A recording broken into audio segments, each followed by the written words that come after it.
কোন কোন নাফরমানের কবরের দুই পাশের মাটি এত জোরে চাপ মারবে, চাপের সরে এক পাঁজরে হাঁটি আর এক পাঁজরে লাগাইয়া ফেলাইবে, আল্লাহ মাফ করিয়া দাও। কোন কোন নাফরমানের কবরটা জাহান্নামের আগুনে ভরিয়া যাবে। বাবারা তুমি কি দেখো নাই কত মানুষ আগুনের মধ্যে পুড়িয়া কয়লা হইয়া যায়? কি যে অবস্থা, আল্লাহ মাফ করিয়া দাও। দুনিয়ার মধ্যে আগুনে পড়লে মারা যাব, যতক্ষণ মারা যাব না ততক্ষণ কষ্ট ভোগ করব, কিন্তু মৃত্যুর পরে আর মৃত্যু নাই, আর মৃত্যু না। জাহান্নামীরা শাস্তি ভোগ করতে থাকবে আর বলবে মাওলা আমাকে মৃত্যু দাও, মৃত্যু দাও, মৃত্যু দাও, মৃত্যু দাও। আল্লাহ পাক কালামে পাকের মধ্যে ফরমান লা ইয়ামুতু ফিহা ওয়ালা ইয়াহইয়া, মানুষ মরবেও না, মানুষ বাঁচবেও না, জীবন বাহির হবে কিন্তু বাহির হবে না। এ আমার মুসলমান বাবারা, মুমিন বাবারা, জাহান্নামের মধ্যে জাহান্নামীদের একটা আগুনের পোশাক পরাইয়া দেওয়া হবে। ওই পোশাকটা উলের কোনো পোশাক না, রেশমি কাপড়ের কোনো পোশাক না, সুতির কোনো পোশাক না, ওই জামাটা হবে জাহান্নামের আগুনের জামা। যখনই জাহান্নামীদেরকে আগুনের জামা পরাইয়া দেওয়া হবে, নাফরমান দুই হাত দিয়া জামা ছেঁড়ার চেষ্টা করবে, কিন্তু জামা ছিঁড়তে পারবে না, পোশাক খুলতে পারবে না, সহ্য করতে পারবে না। আগুনের পোশাক জাহান্নামীর শরীরের সমস্ত চামড়া গোশতগুলি পড়াইয়া সব সারকার করিয়া ফেলাইবে। দীর্ঘদিন পর্যন্ত বিভিন্ন কায়দায় আপনাদের দ্বারে দ্বারে কানে কানে মাহফিলের দাওয়াত পৌঁছাবার চেষ্টা করা হয়েছে। অনেক লোকের অনেক সুযোগ সুবিধা থাকা সত্ত্বেও তারা আসতে পারে নাই। আবার মাহফিলের মধ্যে খোঁজ করে দেখবেন কিছু আল্লাহ পাকের বান্দা বহুত দূর দূরান্ত থেকে বহুত কষ্ট করে স্বীকার করে মাহফিলে হাজির হয়ে গেছে। আল্লাহ পাক রব্বুল আলামিন তৌফিক না দিলে আপনি আমিও আসতে পারতাম না। যে মৌলাই করিম আপনাকে আমাকে ওই সমস্ত গাফিল দ্বারা অন্তর্ভুক্ত না করে এই মুমিন মুত্তাকিন জাকিরিন শাকিরদের অন্তর্ভুক্ত তৌফিক দান করছেন, আমরা বেজান না খুশি? যারা আমরা খুশি হলাম, খুশির সাথে সবাই বলে আলহামদুলিল্লাহ। জনাব মুহাম্মদ রাসূলুল্লাহ সাল্লাল্লাহু আলাইহি ওয়াসাল্লাম 570 ঈসাই সালে রোজ সোমবার দুনিয়াতে আসছেন। 12 তারিখ রবিউল আউয়াল মাস।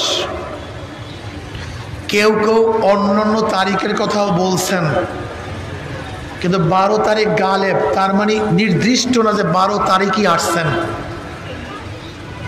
আবার জনাব মুহাম্মদ রাসূলুল্লাহ সাল্লাল্লাহু আলাইহি ওয়াসাল্লাম রবিউল আউয়াল মাসের 12 তারিখ দুনিয়ার থেকে বিদায় হয়ে গেছেন। কাজে রবিউল আউয়াল মাস শুধু নবীর আগমনের মাস না, নবীর বিদায়েরও মাস। কি ভাই? শুধু আগমনের মাস না, বরং বিদায়ের মাস। কাজী রবিউল আউয়াল মাসে নবী আলাইহিস সালাতু ওয়াস সালাম সিরাত, তার আখলাক, নবী আলাইহিস সালাতু ওয়াস সালামের দাওয়াত সম্পর্কে বেশি আলোচনা হওয়া উচিত। নবী দুনিয়াতে আসছেন কেন, উদ্দেশ্য কি, নবীর কাজটা কি ছিল, নবী আলাইহিস সালাতু ওয়াস সালাম দাওয়াত সম্পর্কে, সিরাত সম্পর্কে যত বেশি আমরা জানতে পারবো তত আমাদের ঈমান মজবুত হবে, আমাদের ঈমান মজবুত হবে।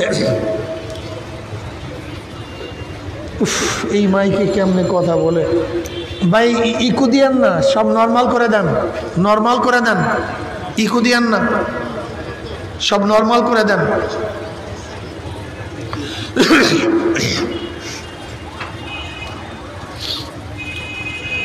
নবী আলাইহিস সালাতু ওয়াস সালামের জীবন চরিত্র না জানার কারণে, তার সম্পর্কে জ্ঞান না থাকার কারণে অনেক মানুষ বেঈমান হয়ে যায়, অনেক মানুষ ঈমানওয়ালা হয় না। এবং জনাব মুহাম্মদ রাসূলুল্লাহ সাল্লাল্লাহু আলাইহি ওয়াসাল্লাম সম্পর্কে ইসলামের দুশ্মনরা বিভিন্ন কায়দায় খারাপ মেসেজ দেওয়ার কারণে আমাদের অনেক মুসলমান সন্তান আমার নবীর উপরে সন্দেহ করে। জোরে বলে নাউযু বিল্লাহি মিন যালিক। এর জন্য নবী আলাইহিসসালাতু ওয়াস সালামের জীবনী সম্পর্কে অনেক বেশি আলোচনা হওয়া উচিত। নবী আলাইহিসসালাতু ওয়াস সালাম নবী ইসমাঈল আলাইহিসসালাতু ওয়াস সালামের বংশধর। ইসমাঈল আলাইহিসসালাতু ওয়াস সালাম নবী ইব্রাহিম আলাইহিসসালাতু ওয়াস সন্তান। ইব্রাহিম আলাইহিসসালাতু ওয়াস জাতির পিতা। তিনি সারা আলাইহিসসালাতু ওয়াস সালামকে নিয়ে একবার মিশরে সফরে গেছিলেন। মিশরের বাদশাহ প্রেসিডেন্ট, এদেরকে কি বলা হয়? ফেরাউন। কি বলা হয়? এই মুসা আলাইহিসসালাতু ওয়াস সালামের জামানায় ফেরাউন না, অর্থাৎ মিশরে যেই প্রেসিডেন্ট বাদশাহ তাকে কি বলা হয়? তো অনেক আগের ফেরাউন, রমসিস না। ওই ফেরাউন সারা আলাইহিসসালাতু ওয়াস সালামের দিকে খারাপ দৃষ্টিতে তাকাইছেন। সারা আলাইহিসসালাতু ওয়াস সালাম খুব সুন্দরী, সুশ্রী, আকর্ষণীয় এক রমণী ছিলেন, অনেক আকর্ষণীয়। সারা এব্রানি ভাষা। সারা শব্দের অর্থ কি? আমের, নেত্রী, নেতা। সারা আলাইহিসসালাতু ওয়াস সালাম অনেক সুন্দরী ছিলেন। ফেরাউন তার উপর আকৃষ্ট হয়েছে। সারা আলাইহিসসালাতু ওয়াস সালাম কি করবেন? সে আর স্বামী, বাদশার বিরুদ্ধে লড়াই করার ক্ষমতা তাদের ছিল না, এবং এই শয়তানের থেকে বাঁচারও ক্ষমতা তার ছিল না। কিন্তু সমস্ত মালিকের মালিককে এখনো আসতে বলে, কুলিল্লাহুম্মা মালিকাল মুলক। সমস্ত বাদশাকে। সারা আলাইহিসসালাতু ওয়াস সালাম আল্লাহর কাছে বললেন, মাওলা হে, একটু ব্যবস্থা নেন, একটু ব্যবস্থা নেন। আল্লাহ পাক সাথে সাথে ব্যবস্থা নিলেন। ফেরাউনের মাসনাদের মধ্যে কম্পন সৃষ্টি হয়ে গেছে, ঝালঝালা পয়দা হয়ে গেছে। মনে হয় যেন সমস্ত তার কুরসি ডেবে যাবে, সব ধ্বংস হয়ে যাবে। বাদশা ভয় পাইছে। এ নারী যেমন তেমন নারী না, এ আবেদা সালেহা, এ আল্লাহর পেয়ারা। ফেরাউন তওবা করছে যে না ভাই, আমি খারাপ কাজে নাই, তওবা করলাম। এবার ফেরাউনের মেয়ে হাজেরা অনেক সুন্দরী, অনেক সুশ্রী, অনেক আকর্ষণীয়। বুঝেন না, ফেরাউন বাদশার মেয়ে, সেরকম চেহারা। এবার ফেরাউন চিন্তা করছে, যেহেতু আমি একটা খারাপ চিন্তা করছিলাম, আল্লাহ আমাকে তওবা করার তৌফিক দিছে, আমার মেয়ে হাজেরাকে আমি সারার লেউন্ডি হিসেবে দিয়ে দিলাম, বাদী হিসেবে দিয়ে দিলাম। আমার মেয়ে সারা আলাইহিসসালাতু কি করবে? খ্যাতবোধ করবে, তার দাসী বানায় দিস, দান করছে। তৎকালীন সময় ইব্রাহিম আলাইহিসসালাতু ওয়াস সালামের কোনো সন্তান ছিল না, এখনো সন্তান জন্ম হয় নাই। সারা আলাইহিসসালাতু ওয়াস চিন্তা করছেন, আমার গর্ভে যেহেতু সন্তান হয় নাই, দেখিনি হাজেরাকে ইব্রাহিমের আলাইহিসসালাতু ওয়াস বিবাহ বন্ধন আবদ্ধ করায় দেয়, যদি তার ঘরে কোনো সন্তান আসে। সারা আলাইহিসসালাতু ওয়াস সালাম হাজের আলাইহিসসালাতু ওয়াস সালামকে নবী ইব্রাহিম আলাইহিসসালাতু ওয়াস সালামের সাথে বিবাহ দিয়ে দিয়েছেন। এতক্ষণ ছিল লেউন্ডি বাঁধি, এখন হয়ে গেছে হযরত ইব্রাহিম আলাইহিসসালাতু স্ত্রী। আল্লাহ কি কৃষ্মা!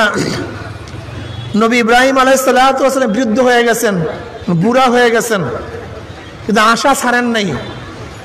তিনি আল্লাহর কাছে দোয়া করেন, রব্বি হাবলি মিনাস সালিহিন, মাওলা হে, নেককার একটা সন্তান দান করো।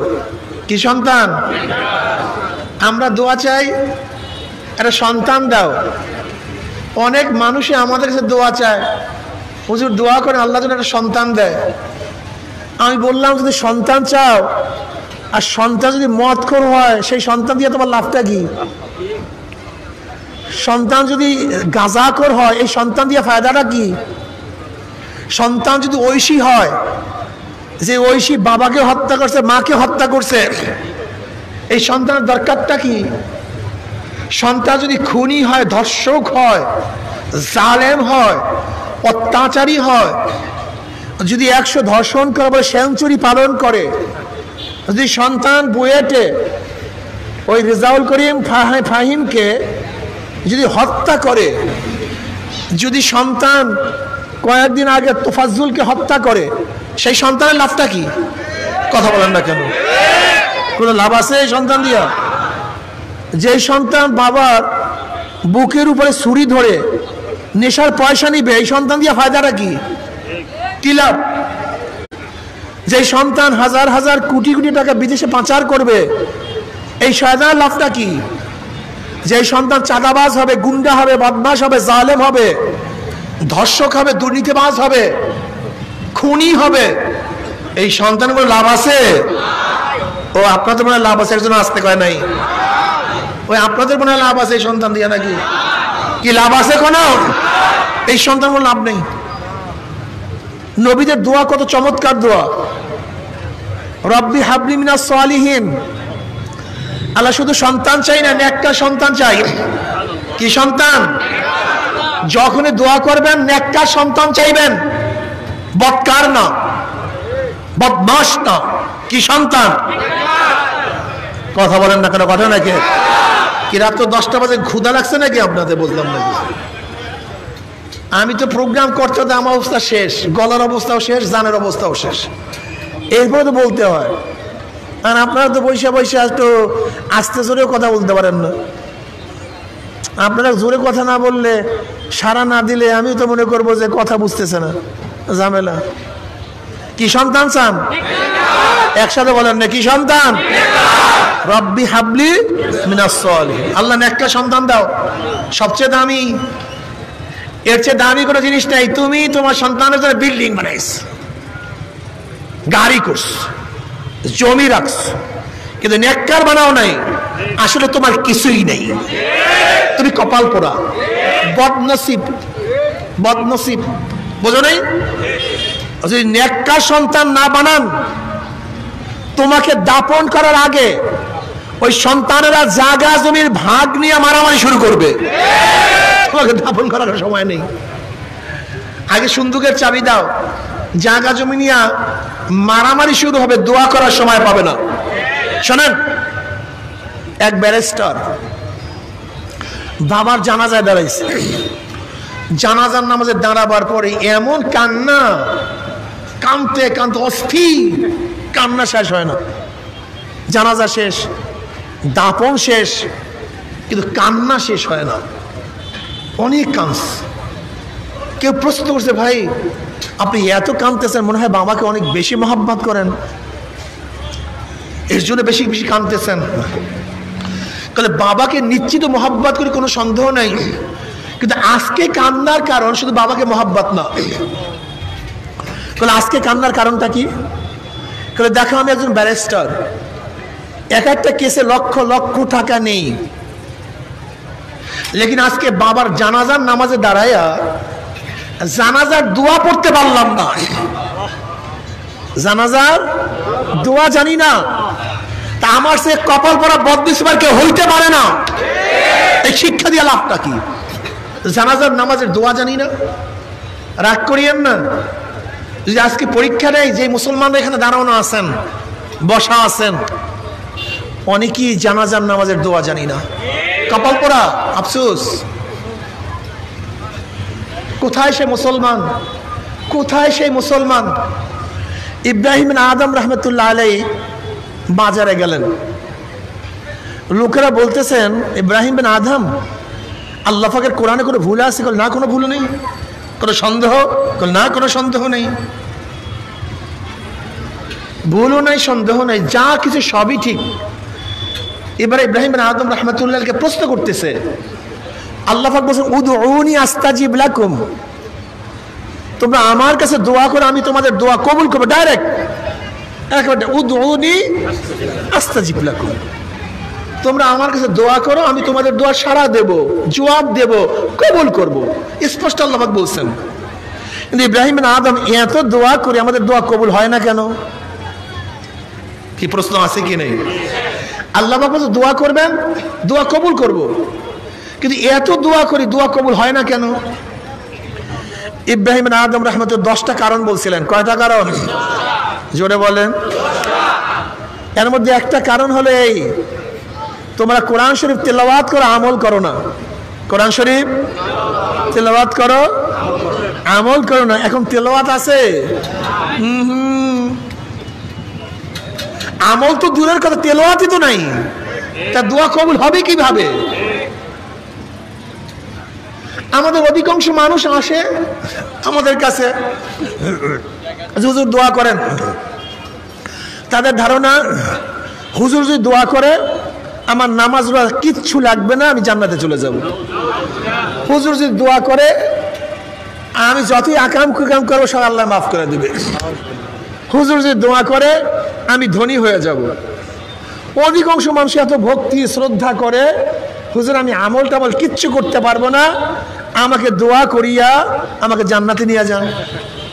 কি করি বলেন তো, কোন সমস্যায় পড়ছি? দেখেন, খুব ভালো মতো বোঝার চেষ্টা করেন। দোয়া একটা ওয়াসায়েল। দোয়া কি? একটা ওয়াসায়েল, একটা মাধ্যম। কিন্তু দোয়া কবুল করার মালিক কে? আপনার ব্যাপারে কাউ সুপারিশ কবুল হবে কি হবে না, এইটাও তো আপনাকে বুঝতে হবে। আপনি বুঝেন না কেন? আপনি বোঝার চেষ্টা করেন না কেন? আপনার আত্মীয় যত বড় ক্ষমতাসীন হোক না কেন, প্রত্যেকটা ক্যাডারের জন্য, প্রত্যেকটা জায়গায় যাওয়ার জন্য ন্যূনতম একটা শর্ত আছে, ঠিক না? বিসিএস এর জন্য এই শর্ত, ডিসি হওয়ার জন্য এই শর্ত, এসপি হওয়ার জন্য এই শর্ত, সচিব হওয়ার জন্য এই শর্ত, একজন মুফতি হওয়ার জন্য এই শর্ত আছে কি নাই? এক ব্যক্তি আপনার উপরস্থ, একেবারে ধরেন প্রেসিডেন্ট আপনার খালু, প্রাইম মিনিস্টার আপনার মামা, সে ব্যক্তি আপনাকে সুপারিশ করলে যে কোনো জায়গায় চাকরি হবে। কিন্তু যেখানে চাকরি হওয়ার, সেই চাকরি করার মধ্যে আপনার যোগ্যতা নাই। এখন যদি প্রাইম মিনিস্টার আপনার পক্ষে সুপারিশ করে, আপনার চাকরি হবে? কারণটা কি? আপনি একটু বোঝেন না?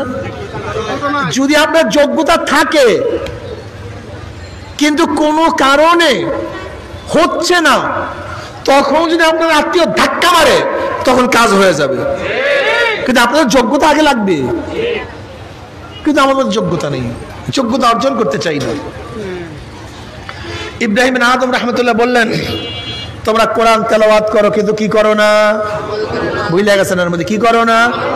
মাশাআল্লাহ, এখন আমাদের তেলাওয়াতই নেই। কোন মুসলমান হতে পারে না কোরআন শিক্ষা ব্যতীত। কোন মুসলমান হতে পারে না কোরআন শিক্ষা ব্যতীত। যদি কেউ দাবি করে সে মিথ্যুক, সে অরিজিনাল মুসলমান হতে পারে না। ঈমান ও ইসলাম, ঈমান হলো বিশ্বাসের নাম, ইসলাম হলো বাহ্যিক আমলের নাম। আর বাহ্যিক আমল যে করে তার নাম মুসলমান, আর যে বাহ্যিক আমল করে না তাকে মুসলমান বলা হয় না। বাহ্যিক আমল মানে নামাজ পড়া, রোজা রাখা, পর্দা করা, হজ করা, যাকাত দেওয়া, দিন অনুযায়ী চলা। তোমার মধ্যে একটাও নাই, তুমি কিসের মুসলমান? তুমি কোরআন তেলাওয়াত জানো না, কলেমা পড়তে পারো না, উজুর মাসআলা জানো না, তুমি গোসলের মাসআলা জানো না, নামাজের মাসআলা জানো না, কোনটা হালাল কোনটা হারাম তাও জানো না, আর তুমি দাবি করো আমি মুসলমান। তুমি মুসলমান হতে পারো? ভুল। ইব্রাহিম বিন আদম রাহমাতুল্লাহ আলাইহি দ্বিতীয় আরেকটা কারণ বলছিলেন, তোমরা মানুষকে গোসল করাও, মৃত্যুকে, মুর্দারকে গোসল করাও, কাপন পরাও, জানাজা দাও, দাপন করো, কিন্তু তার থেকে নসিহাত গ্রহণ করো না, উপদেশ গ্রহণ করো না। আমি যেরকম এই ব্যক্তিকে গোসল করাইতেছি, কাপন পরাইতেছি, আমাকেও একদিন গোসল করাবে, কাপন পরাবে। এই ব্যক্তির হাত খালি, আমি একদিন খালি হাতেই বিদায় হয়ে যাব। এই ব্যক্তির এত টাকা, এত পয়সা, এত জায়গা, এত জমি, এত মার্কেট, এত ব্যাংক ব্যালেন্স, এত সম্মান, এত ইজ্জত, সবই তো নাই, কিচ্ছু নাই, খালি হাতে বিদায়। বাদশা সিকান্দার, যাকে জুলকারনাইন বলা হয়, জুলকারনাইন, উদয় অস্ত্রের বাদশাহ, করনাইন উদয় অস্ত্রের বাদশাহ, মানে গোটা দুনিয়ার বাদশাহ, যার নাম বাদশা সিকান্দার। এই বাদশা জুলকারনাইন মৃত্যুর আগে ওসিয়াত করলেন, আমার মৃত্যুর পরে জানাজা দিয়া কাপড়ের থেকে 2টা হাত বের করে সহায় প্রদক্ষিণ করে তারপর আমাকে দাফন করবা, এরকম হাত বের করে। তার ওসিয়াত অনুযায়ী তাই করা হইল। এখন মূর্খ মানুষ চিন্তা করতেছে, বাদশা তো যত অবস্থায় খাজনা, ট্যাক্স, ভ্যাট আদায় করতো, এখন মরার পরেও হাত পাচ্ছে কিসের জন্য? খাজনার জন্য, ট্যাক্সের জন্য। বিজ্ঞ আলেমরা বলছে, বোকা, বাদশা এখন খাজনা দিয়া কি করবে, ট্যাক্স দিয়া কি করবে? বাদশা ট্যাক্সের জন্য হাত পাতে নাই, গোটা দুনিয়ার মানুষের জন্য ওসিয়াত করতেছে, হে গোটা দুনিয়ার মানুষ, আমার চেয়ে বড় বাদশা কেউ হইতে পারবে না, গোটা দুনিয়ার বাদশা কেউ হতে পারবে না, আমার চেয়ে সম্পদশালীও কেউ হতে পারবে না, আমার চেয়ে সম্মান ইজ্জত ওয়ালাও কেউ হতে পারবে না। কিন্তু দেখো, মৃত্যুর পরে আমার হাত একেবারে খালি, কিচ্ছু নেই। এরকম সবাইকে খালি হাতে বিদায় হতে হবে। আমরা মৃত্যু ব্যক্তিকে কাপন পরাই, গোসল করাই, কিন্তু নসিহাত গ্রহণ করি, এর জন্য দোয়া কবুল হয় না। রব্বি হাবলি মিনাস সালিহিন, যদি নেককার আওলাদ তৈয়ার করতে পারো, তুমি বিদায় হয়ে যাবা। তোমার ছেলে যখন দোয়া করো, রব্বি হাবলি রব্বানা আতিনা ফিদ দুনিয়া হাসানাতাও ওয়া ফিল আখিরাতি হাসানাতাও ওয়া কিনা আযাবান নার রব্বিরহামহুমা কামা রব্বায়ানি সগীরা, দোয়া করবে আর কানবে। ওই দোয়া মাওলা পাক কবরে পৌঁছায়া দিবে। জোরে বলেন সুবহানাল্লাহ। একজন নেককার দিনদার হাফেজ এরকম 10 ব্যক্তিকে সুপারিশ করিয়া জান্নাতে নিয়ে যাবে, যাদের জন্য জাহান্নাম ওয়াজিব ছিল। যদি তোমার একটা ছেলে হাফেজ হয়, তোমার একটা ছেলে আলেম হয়, একটা ছেলে নেককার দিনদার হয়, হাদিসের মধ্যে আছে কিয়ামতের ময়দানে গুনাহগাররা, জাহান্নামীরা দাঁড়ায়া যাবে, জাহান্নামের কাতারে দাঁড়ায়া যাবে। জান্নাতীরা 2 কাতারের মধ্য থেকে জান্নাত থেকে রওনা করবে। কোথায়? জান্নাতের দিকে। 2 পাশে কারা? জাহান্নামীরা। মাঝখান থেকে কারা যায়? জান্নাতীরা যায়। যখনই জান্নাতীরা জান্নাতে রওনা করবে, অমনি জাহান্নামীদের মধ্য থেকে ডাক দিয়ে, আব্দুল্লাহ ভাই, হ্যাঁ আব্দুল্লাহ ভাই, কই যাও? বলবে না, আমি তো জান্নাতে যাই। আব্দুল্লাহ ভাই, তুমি একে আমি চেনো না? বলে, চিনছি তো, ওই যে তোমার পাশের বাড়ির চাচা, তোমাদের মাদ্রাসায় খানা নিয়ে যাইতাম, তোমাদের মাদ্রাসায় সাহায্য করতাম, তোমাদের মাদ্রাসায় দান করতাম, তোমাদের সাথে নামাজ পড়তাম, তোমাদের সাথে রোজা রাখতাম, তোমাদের সাথে দিনের কাজ করতাম। আজকে তো আমি জাহান্নামের কাতারে দাঁড়ায় গেছি, আর তুমি জান্নাতে চলিয়া যাও। অমনি ভাই আব্দুল্লাহ জান্নাতি, ওই ভাইয়ের হাতখানা খপ করে ধরবে, ধরিয়া টানতে টানতে আমার মাওলার দরবারে নিয়ে যাবে। এবার গিয়া বলবে, মাওলা হে, আমার ভাইকে যদি জান্নাতে না দাও, আমি জান্নাতে যাব না। আমার ভাইকে মাফ না করলে আমি জান্নাতে যাব না। আমার ভাইকে মাফ করিয়া দাও। হাদিসের মধ্যে আছে, জাহান্নাম ভাইয়ের জন্য আল্লাহর সাথে ঝগড়া শুরু করবে। আল্লাহ, আমার ভাইকে মাফ করিয়া দাও, আমি তাকে জান্নাতে না নিয়ে ছাড়বো না। আমার মাওলা পাক রব্বুল আলামিন বলবে, যা, তুই যেহেতু সুপারিশ করতে আছিস, নিয়ে যা। তখন ওই জান্নাতি ভাই, যে কাতারে ছিল জাহান্নামী ভাই, তাকে ধরিয়া জান্নাত থেকে নিয়ে যাবে। আল মারউ মা মান আহাব্বা ওয়া লাহু মাকতাসাবা। এই যুবকরা খুব ভালো মতো শুনো, বুখারীর মধ্যে রাওয়ায়াত আছে, আল মারউ মা মান আহাব্বা ওয়া লাহু মাকতাসাবা। দুনিয়াতে যে যাকে মোহাব্বত করবে, কিয়ামতের ময়দানে সে তার সাথী হয়ে যাবে। জোরে বলে সুবহানাল্লাহ। দুনিয়াতে যে যাকে, সে তার সাথী হয়ে যাবে।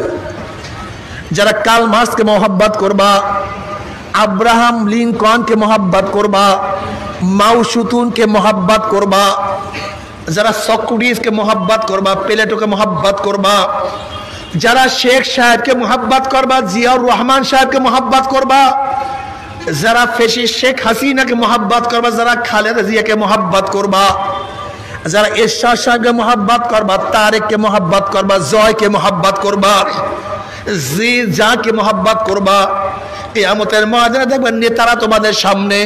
কারা?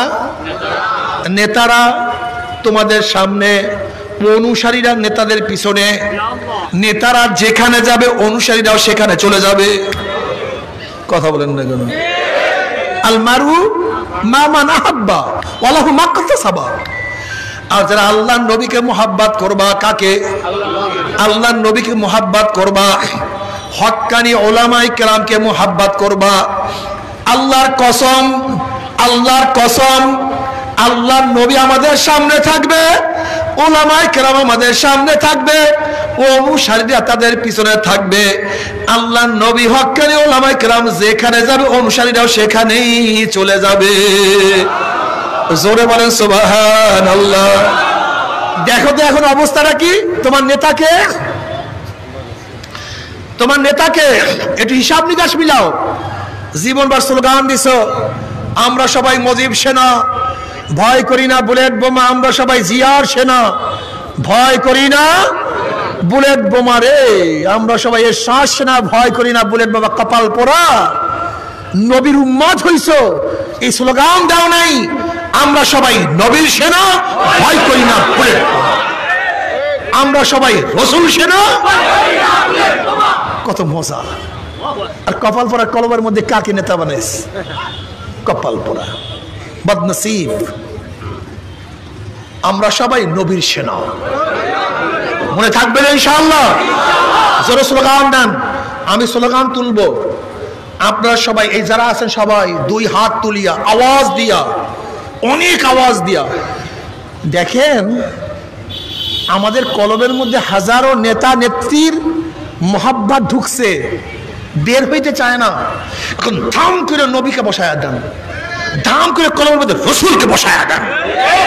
এই জন্য পারি মারতে হবে, কি কথা ঠিক না? আওয়াজ দিয়া আমি যখন আমরা সবাই নবীর সেনা বলবেন, ভয় করি না বুলেট বোমা, জোরে, যেন শয়তান 10 কিলোমিটার দূরে চলে যায়। সবাই হাত তুলে এরকম দুই এরকম তুলবেন, সবাই তোলেন, দুই হাত তুলেন এরকম এরকম, বুঝছেন? ঠিক আছে, হাত নামান। এবার রেডি, রেডি সবাই? আমরা সবাই নবীর সেনা। পাগড়িওয়ালা ভাই আপনার হয় নাই, আপনি দুর্বল হয়ে গেছেন। পাগড়িওয়ালা ভাই, আপনি পাগড়ি নবীর ঠিকই বানছেন, কিন্তু স্লোগানটা সেরকম হয় নাই আপনার। বুড়া মানুষই তো ইমানের মজবুত থেকে গেছে, ইমান পাকছে। হযরত তালহা রাদিয়াল্লাহু তাআলা আনহু 70 বছর বয়সে তিনি যুদ্ধে গিয়ে দুনিয়া থেকে বিদায় হয়ে গেছেন। বুড়াদের ঈমান মজবুত হয়, মুমিন বুড়াদের ঈমান যত পোক্ত হয় তত মজবুত হয়। বুঝাতে পারি না? আর যারা ফাসিক এরা যত বুড়া হয় ওদের সাহস তত কমিয়া যায়, আর মুমিনের সাহস বাড়তে থাকে। তারা সবসময় চিন্তা করে কখন আল্লাহর সাথে সাক্ষাৎ করবে। আল্লাহর সাথে সাক্ষাৎ করার পর্দা হলো মৃত্যু। মৃত্যু হয়ে গেলে কার সাথে সাক্ষাৎ হবে? আমার মাশুকের সাথে, আমার মাহবুবের সাথে। এর জন্য মুমিনরা মৃত্যুকে ভয় করে না, তারা সবসময় চিন্তা করে কখন মৃত্যুবরণ করব আর আমার মাশুকের সাথে মোলাকাত করব। কিন্তু মরার কোনো চিন্তা নেই, কোনো ভয় নেই। এই মুমিনের হালাত। আর যারা দুনিয়াদার সারাদিন চিন্তা, আল্লাহ মরে গেলাম নেই, আল্লাহ মরে গেলাম নেই, আরাম অস্থির হয়ে যায়, মৃত্যুকে ভয় পায়। মুমিন মৃত্যুকে ভয় পায় না, বরং আলিঙ্গন করে। কি করে? আলিঙ্গন করে, মোলাকাত করে। আমরা সবাই নবীর সেনা, আমরা সবাই রাসূল সেনা। আল্লাহর কসম করে বলেন তো কেমন লাগতে আছে? আমি বলছি চরমনাই সেনা, অমুকের সেনা, কি বলছি? আপত্তি কি বলেন তো আমাকে? আপত্তিটা কি? যার মধ্যে সামান্য ঈমান আছে তার আপত্তি থাকার কথা। একমাত্র বেঈমান কাফের মুশরিকদের আপত্তি থাকার কথা। শুধু মুমিনের আপত্তি থাকার কথা না। আমরা সবাই নবীর সেনা, আমরা সবাই রাসূল সেনা। আমার নবী তোমার নবী, আমার নবী তোমার নবী, আমার নবী তোমার নবী। কত মজা লাগে, কলিজা শান্তি হয়ে যায়। মজিব সেনা, জিয়ার সেনা, অমুক সেনা, তমুক সেনা করতে করতে জীবন শেষ। আর মারা গেল অবস্থা কেরাসিন। আর এই স্লোগান দিয়া মরবা, আমার নবী আলাইহিস সালাতু ওয়াস সালাম সুপারিশ করে জান্নাতে নিয়ে যাবে। বুখারীর মধ্যে রওয়ায়াত আছে, বুখারীর মধ্যে রওয়ায়াত আছে কিয়ামতের ময়দানে আল্লাহ পাক নবীকে বলবেন, সাল তুতা ইশফা তুশাফা। সাল আমার কাছে চান, আপনি যা চাইবেন সাথে সাথে। সাল তুতা, আপনি চাইতে দেরি করবেন, আমি যেতে দেরি করবো না। ইশফা তুশাফা, আপনি সুপারিশ করতে দেরি করবেন, সুপারিশ কবুল করতে আমি মলে দেরি করবো না। আচ্ছা, আমি নবীর প্রেমে যদি বরিয়া যাই, নবী বলবে যা হেন থেকে যা যা, এর বলবে কেন? এটা এটা বিবিকে বলে? আমাকে বলেন তো। আমি যদি নবীর ইশক এবং মুহাব্বতে মারা যাই, তাই নবী কি আমাকে কিয়ামতের ময়দানে ছাড়িয়া চলিয়া যাবে? বিশ্বাস হয় আপনার? নবীর সেনা হন, কোরআন সুন্নাহর আলো। আমি এক হাতে উঠেছি, আপনারা এক হাতে উঠেছেন, আমি দুই হাতে উঠবো, আপনার দুই হাত উঠাবেন। মাশাআল্লাহ, এই অনুকরণ ঠিক আছে। কোরআন সুন্নাহর আলো, কোরআন সুন্নাহর আলো, কোরআন সুন্নাহর আলো।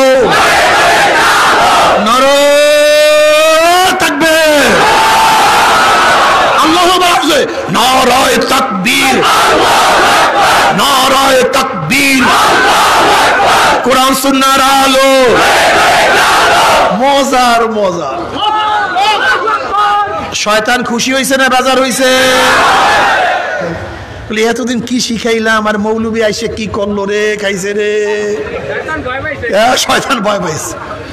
এতদিন কত কি ঢুকাইছে কলমের মধ্যে, আর মৌলবী আইসা সব কিছু শেষ করে ফেলাইতেছে। তো ঘটনাটা কি?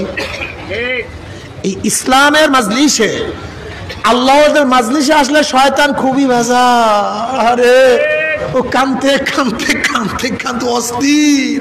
যাইস না ভাই, যাইস না, ওখানে যাইস না, থিয়েটারে যা, গানে যা, যাত্রায় যা, শয়তান হ। ঠিক না? নবী আলাইহিস সালাতু ওয়াস সালাম ফরমান, মান আহাব্বা সুন্নতি ফাকাদ আহাব্বানি ওয়া মান আহাব্বানি কানা মাই ফিল জান্নাহ। কত স্পষ্ট কথা, স্পষ্ট স্পষ্ট। মান আহাব্বা সুন্নতি ফাকাদ আহাব্বানি, যারা আমার সুন্নাতকে মুহাব্বত করলো তারা আমাকে আর যারা আমাকে মুহাব্বত করলো আমার সাথীও কোথায় চলে যাবে? ডাইরেক্ট জান্নাতে। কোন মান আহাব্বা সুন্নতি ফাকাদ আহাব্বানি ওয়া মান আহাব্বানি কানা মাই ফিল জান্নাহ। একেবারে কোনো তফসিরের দরকার নেই, কোনো ব্যাখ্যা বিশ্লেষণের কোনো দরকার নেই। অন্য রাওয়ায়াতের মধ্যে নবী আলাইহিস সালাতু ওয়াস সালাম ফরমান, মান দাইয়া সুন্নতি হুররিমাত আলাইহি শাফাতি, যে আমার সুন্নাতকে অমান্য করলো তাদের উপর আমার শাফাত সম্পূর্ণ হারাম হইয়া যাবে। জোরে বলেন নাউযুবিল্লাহ। কি নবীকে সবাই মানেন তো? আলহামদুলিল্লাহ। শোনেন, নবীকে মানতে হবে নবীর সিফাত নিয়া, নবীদের গুণ নিয়া। সমস্ত নবীরা মাসুম। সমস্ত নবীরা কি? জোরে বলেন। সমস্ত নবীরা নিষ্পাপ। সমস্ত নবীরা, নবী মুসা, নবী ঈসা, নবী নূহ, আমার নবী। নবী মুসা নবী কিন্তু শেষ নবী না, নবী ঈসা নবী কিন্তু শেষ নবী না, কিন্তু আমার নবী নবীও শেষ নবীও। তাই কয়টা হইল? তিনটা। এখন নবী, নবী মুহাম্মদ সাল্লাল্লাহু আলাইহি ওয়াসাল্লাম কি? এক সিফাত নিষ্পাপ, আর এক সিফাত গুণ, তিনি শেষ নবী। কয়টা বলেন? এই তিনটা সহ মানতে হবে। নবীকে, নবী মুহাম্মদকে কি মানতে হবে? সাল্লাল্লাহু আলাইহি ওয়াসাল্লাম কি মানতে হবে? তিনি নবী, এরপরে নিষ্পাপ, এরপরে শেষ নবী। কেউ যদি নবীকে নবী মানেন, শেষ নবী মানেন না, কি হবে? কথা বলেন না কেন? কাদিয়ানীরা নবীকে নবী মানেন না, কাদিয়ানী নবীকে নবী মানেন না, কিন্তু কোন গুণ মানেন না? শেষ গুণ। তিনি যে শেষ, এই গুণটা মানেন না। নবীকে নবী মানে, কিন্তু শেষ গুণ, নবী শেষ, এই গুণটা। যেমন আমি বক্তা, এর আগে বক্তা ছিল না, কিন্তু আমি কোন বক্তা? যারা বলেন না কেন? আগের বক্তা বক্তা, বক্তা তার একটা গুণ। আমি ফয়জুল কেন আমার জাত, আমি মানুষ, আমি একটা জাত, কিন্তু আমার একটা গুণ কি? আমি বক্তা, এটা আমার একটা। আগের যে বক্তা ছিল তারাও কি ছিল? কিন্তু শেষ বক্তা না। আমি কোন বক্তা? বক্তাও শেষ বক্তাও। নবী মুহাম্মদ সাল্লাল্লাহু আলাইহি ওয়াসাল্লাম তিনি নবী, এটা তার একটা গুণ। আমার গুণ একটা বক্তা, এটা আমার গুণ। আগের বক্তারাও বক্তা, এটা তাদের, কিন্তু শেষ বক্তা না আমি। ঠিক নবী আলাইহিস সালাতু ওয়াস সালাম তিনি নবী, একটা গুণ, তিনি শেষ নবী, এইটা ভিন্ন একটা গুণ। কেউ যদি নবীকে নবী মানে, শেষ নবী না মানে, সেও কাফের। খুব ভালো মতো বুঝবেন, বোঝার চেষ্টা করবেন। এমনি এমনি ইসলাম শেখা যায় না, বুঝিয়া শুনে ইসলাম মানতে হয়। নবীরা কি নিষ্পাপ? জোরে বলেন। সমস্ত নবী, সমস্ত নবী, আমার নবী শেষ নবী, নিষ্পাপ শেষ। মাশাআল্লাহ। সমস্ত সাহাবারা আদেল, সত্যের মাপকাঠি। বলেন, সমস্ত সাহাবারা কি? এটা মানতে হবে। এই তিন তফকা, আল্লাহ, আল্লাহ নবী এবং সাহাবী, এই তিনের ব্যাপারে ভুল করবেন না। ভেজাল আছে। বলে কি ভেজাল? আচ্ছা, আপনারা কেউ নবীকে দেখছেন? নবী যে কোরআন তেলাওয়াত করছে আপনারা শুনছেন? তাই শুনছে কে? জোরে বলেন। আমরা দিন পাইছি কাদের মাধ্যমে? এখন সাহাবাদের উপরে যে সন্দেহ করেন, তাই দিনের মধ্যে কি হবে? বোঝেন নাই, বোকা। এটা বোঝেন না কেন? ধরে নেন আমি একটা বই লিখছি, এটা কি লিখছি? বই। ওই বইয়ের মধ্যে কোনো এক সাহাবীর ব্যাপারে সমালোচনা করছে। ধরে নেন একজন খ্রিস্টান পণ্ডিত, ইহুদি পণ্ডিত বা নাস্তিক আইসা বলে, ফয়জুল করিম সাহেব এই বইটা কে লিখছে? আমি বললাম আমি লিখছি। বলে যা লিখছেন সব ঠিক? আমি বললাম হ্যাঁ ঠিকই তো, ঠিকই তো লিখছি। বলে আপনি যে মুয়াবিয়া রাদিয়াল্লাহু তাআলা আনহুর ব্যাপারে সমালোচনা করছেন এটাও ঠিক? বলে হ্যাঁ আমার দৃষ্টি তো ঠিকই। কে প্রশ্ন করছে? কথা বলে না কেন? কে প্রশ্ন করছে? যে মুয়াবিয়া রাদিয়াল্লাহু তাআলা আনহু সম্পর্কে যেই কথাগুলি লিখছেন এগুলি ঠিক? আমি বললাম হ্যাঁ ঠিক, ঠিকই তো লিখছি। এরপরে প্রশ্ন করবে যে মুয়াবিয়া রাদিয়াল্লাহু কাতে ওহী ছিলেন কি ছিলেন না? ওহী লিখতেন কি লিখতেন না? আমি বললাম হ্যাঁ লিখতো। তিনি কাতে ওহী ছিলেন। এবার তিনি প্রশ্ন করবেন আপনি যেই ব্যক্তির ব্যাপারে সমালোচনা করছেন আপনি বলছেন সে কাতে ওহী ছিলেন, ওহী লিখতেন।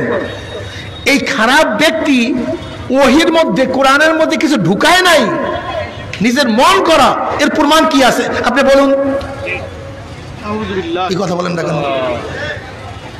কি কথা বলেন না কেন? হ্যাঁ, ঈমান এখন যাওয়ার পালা। ঈমান কোথায় পালাই বেশি চিন্তায় আছে, বুঝেন না? এর সমস্ত সাহাবারা মিয়ারে হক, মিয়ার সাহাবারা নিষ্পাপ নয়, সমস্ত নবীরা মাসুম, সমস্ত নবীরা, সমস্ত সাহাবারা মাহফুজ এবং আদেল। মাহফুজ, আল্লাহ পাক তাদেরকে মাহফুজ করছেন, হেফাজত করছেন। তাদের থেকে কিছু প্রকাশিত হলেও আল্লাহ পাক মাফ করিয়া তাদেরকে হেফাজতে নিয়ে আনিছেন। এরা মাহফুজ, এরা মাসুম না। সমস্ত নবীরা মাসুম, সমস্ত সাহাবারা মাহফুজ এবং আদেল, সত্যবাদী, সত্যের মাপকাঠি। তেনার কোনোদিন মিথ্যা ও অসত্য কোনো কাজ করেন নাই, অসত্য কাজ বলেন নাই। আদেল, মনে থাকবে? মাশাআল্লাহ। রব্বি হাবলি, মাশাআল্লাহ বয়ান মনে আছে। রব্বি হাবলি মিনাস সালিহিন, আল্লাহ কোন সন্তান দান করো? জোরে বলো। নেককার আর বদকার, বদকার ফার্সি শব্দ। নেককার মানে কার মানে করনেওয়ালা, যে করে। নেককার মানে যে নেকের কাজ করে। বদকার মানে যে গুনার কাজ করে। আল্লাহ নেককার সন্তান দান করো, যে নামাজের সময় নামাজ পড়বে, রোজার সময় কি রাখবে, জবানের মধ্যে জিকির জারি থাকবে, চোখের মধ্যে তোমার ফিকির থাকবে, চোখের মধ্যে কান্না থাকবে, কলবের মধ্যে তোমার শুকর থাকবে, অঙ্গ প্রত্যঙ্গের মধ্যে সবর থাকবে। যাকে দেখলে মাওলার কথা, তোমার কথা মনে পড়বে। যেই ছেলে আমাকে সুপারিশ করবে, যেই ছেলে আমার জন্য দোয়া করবে, আমি দুনিয়ার থেকে বিদায় হওয়ার পরে চোখের পানি ফালাইয়া ফালাইয়া সে আমার জন্য দোয়া করবে, মাওলা আমার বাবাকে মাফ করিয়া দাও, আমার মাকে মাফ করিয়া দাও। বাবার আসলে সত্য কথা বলতে কি, এমন কোন দোয়া নাই, এমন কোন মোনাজাত নাই যে মোনাজাতের মধ্যে বাপ মার জন্য দোয়া করি না।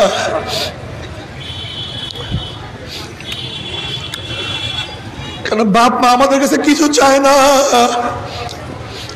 বিল্ডিং আমাদের জন্য, এত কষ্ট করে জমি করছে আমাদের জন্য, এই গাড়ি আমাদের জন্য। বাবা রোদের মধ্যে কাজ করিয়া পিঠটাকে কালো বানাইয়া ফেলাইছে আমাদের জন্য। বাবা নিজে না খাইয়া খানা তুলিয়া দিছে আমাদের জন্য। বাবা নিজে পোশাক না পরিয়া ছেলেকে পোশাক পরাইছে। বাবা নিজে জুতা না পরিয়া ছেলেকে জুতা পরাইছে। বাবা তো মূর্খ ছিল, কিন্তু ছেলেকে কত বড় শিক্ষিত বানাইছে। আমার মা নিজে ভিজা জায়গায় শুয়ে আমাকে শুকনো জায়গায় শোয়াইছে। আমার যুবক বাবারা, বাপ মা আমাদের কাছে কিছু চায় না, একটু দোয়া চায়, মৃত্যুর পরে দোয়া চায়। যদি বাপ মার জন্য দোয়া করো, ছেলে পানের দোয়া, ছেলে সন্তানের দোয়া, পরিবারের দোয়া বিনা পর্দায় মাওলা কবুল করিয়া ফেলায়। আমার যুবক বাবারা, আমার মুরব্বী বাবারা, আমার পর্দার মা বোনেরা, আজকে হোক কালকে হোক দুনিয়ার থেকে একদিন বিদায় হইতেই হবে। ওমর ইবনে খাত্তাব রাদিয়াল্লাহু আনহু বলেন, হাসিবু ক্বাবলা আন তুহাসাবু। তোমার কাছে হিসাব নেওয়ার আগে তুমি তোমাকে হিসাব নাও। তোমার নামাজ পড়ার সংখ্যা বেশি, নামাজ কাজার সংখ্যা বেশি। তোমার রোজা রাখার সংখ্যা বেশি, রোজা কাজার সংখ্যা বেশি। তুমি চোখের কাছে প্রশ্ন, চক্ষু তুই কি নেকের দিকে বেশি তাকাইছো না গুনার দিকে বেশি তাকাইছো? ওরে জবান তুই কি নেকের কাজ বেশি করছো না গুনার কাজ বেশি করছো? ওরে হাত কত মদের পেয়ালা ধরছো? ওরে হাত কতবার গাজার কলকে স্পর্শ করছো? ওরে হাত কত চুরি করছো, কত ডাকাতি করছো? ওরে হাত কত সুদ, কত ঘুষ গ্রহণ করছো? ওরে হাত কত জুলুম, কত খুন করছো? ওরে হাত অন্যায় ভাবে কত মহিলার গায়ে হাত লাগাইছো? আল্লাহ, ওরে পাও তুই কি নেকের দিকে বেশি হাঁটছো না গুনার দিকে বেশি হাঁটছো? গুনাহ যা করছো তওবা করতে পারছো কি পারো নাই? আবার তওবা যা করছো আমার মাওলায় মাফ করছে কি করে নাই? হাসিবু ক্বাবলা আন তুহাসাবু। তোমার আমার কাছে হিসাব নেওয়ার আগে তুমি তোমাকে আমি হিসাব নাও। যদি হিসাব নিকাশ না মিলিয়ে মাওলার কবরে যান, ওই কবর কিন্তু কবর থাকবে না। কোন কোন নাফরমানের কবরের দুই পাশের মাটি এত জোরে চাপ মারবে, চাপের সরে এক পাঁজরের হাঁটি আর এক পাঁজরে লাগাইয়া ফেলাইবে, আল্লাহ মাফ করিয়া দাও। কোন কোন নাফরমানের কবরটা জাহান্নামের আগুনে ভরিয়া যাবে। বাবারে তুমি কি দেখো নাই কত মানুষ আগুনের মধ্যে পুড়িয়া কয়লা হইয়া যায়? কি যে অবস্থা, আল্লাহ মাফ করিয়া দাও। দুনিয়ার মধ্যে আগুনে পড়লে মারা যাব, যতক্ষণ মারা যাব না ততক্ষণ কষ্ট ভোগ করব, কিন্তু মৃত্যুর পরে আর মৃত্যু নাই, আর মৃত্যু নাই। জাহান্নামে জাহান্নামীরা শাস্তি ভোগ করতে থাকবে আর বলবে মাওলা আমাকে মৃত্যু দাও, মৃত্যু দাও, মৃত্যু দাও, মৃত্যু দাও। আল্লাহ পাক কালামে পাকের মধ্যে ফরমান লা ইয়ামুতু ফিহা ওয়ালা ইয়াহইয়া, মানুষ মরবেও না, মানুষ বাঁচবেও না, জীবন বাহির হবে কিন্তু বাহির হবে না। এ আমার মুসলমান বাবারা, মুমিন বাবারা, জাহান্নামের মধ্যে জাহান্নামীদের একটা আগুনের পোশাক পরাইয়া দেওয়া হবে। ওই পোশাকটা উলের কোনো পোশাক না, রেশমি কাপড়ের কোনো পোশাক না, সুতির কোনো পোশাক না। ওই জামাটা হবে জাহান্নামের আগুনের জামা। যখনই জাহান্নামীদেরকে আগুনের জামা পরাইয়া দেওয়া হবে, নাফরমান দুই হাত দিয়া জামা ছেঁড়ার চেষ্টা করবে, কিন্তু জামা ছিঁড়তে পারবে না, পোশাক খুলতে পারবে না, সহ্য করতে পারবে না। আগুনের পোশাক জাহান্নামীর শরীরের সমস্ত চামড়া গোশতগুলি পড়াইয়া সব সারকার করিয়া ফেলাইবে।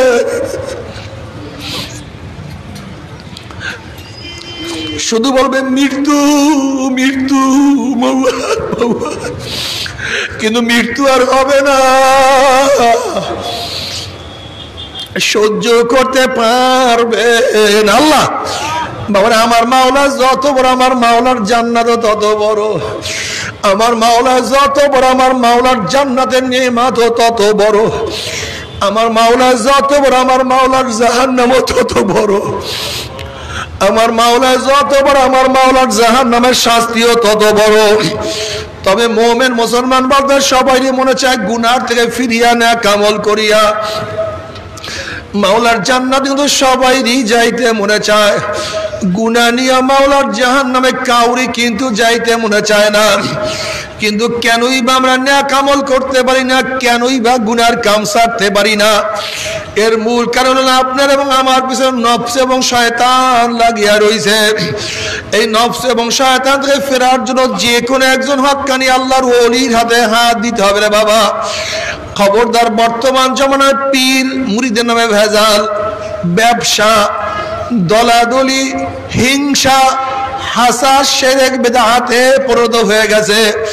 সমস্ত আল্লাহর ওলির একমত, যেই পীরের 5 জন মুরিদের মধ্যে কম পক্ষে 3 জনকে দেখবেন আলহামদুলিল্লাহ সুন্নাত মুআফিক আমল আখলাক মজবুত হয়ে যাইতে আছে, গুনার কাম ছাড়তে আছে, নেকের আমল ধরতে আছে, কলব নরম হইয়া চোখে পানি আসতে আছে। বিরিক্কতর নাম কি, ফলে পরিচয়। আমি চরমোনাই বুঝি না, চরমোনার দাওয়াত, প্রশংসা, প্রচার প্রসার করার জন্য আসি না রে বাবা। চরমোনাই যাওয়ার তোমার কোনো দরকার নাই, কোনো দরকার নাই, কোনো দরকার নাই।